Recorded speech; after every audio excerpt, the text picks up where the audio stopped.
So what I'm going to show you today is what I've been using in my classroom. I signed up for PBWorks, and as you can see, it's an online team collaboration site. I've been using it with my students to do a research wiki page in lieu of a traditional research paper in the 8th grade English classroom. So when I go to log in, you can see I have access to both teams for 8 green and 8 gold. I teach on team 8 green, so this is the wiki space that I've created for my students. So the front page here gives a little description of what this wiki workspace is used for. It has brief instructions for students about what they should be doing while they're in this workspace, and then it has a link for the PBWorks manual in case you need some help. When you're on this page, I have a list of all the student users who are writers on my wiki workspace. So as you can see right now, I have 48 of my students signed up. I can change their access for what I want them to be allowed to do. Right now, I just want them to be a writer. When you go back, you can see all the pages that have been created and when they've been updated. The PBWorks page comes with a sidebar, a blank page, and a front page. I created an individual wiki page template for my students to use when they are creating their research template or their research wiki page.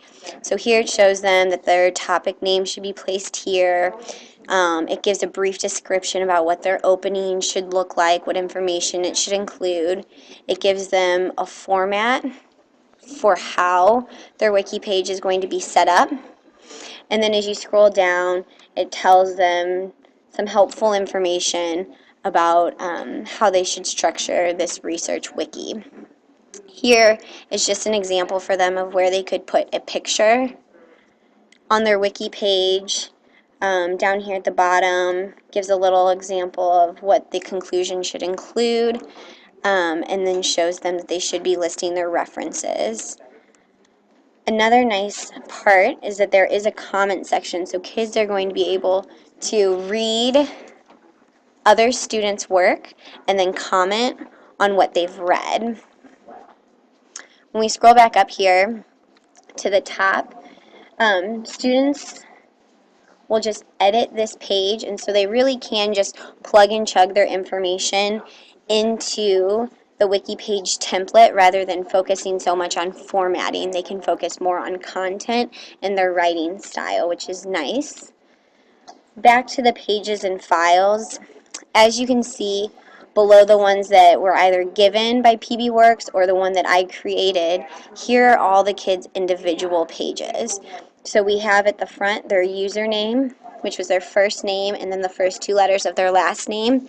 And then it gives what their topic was.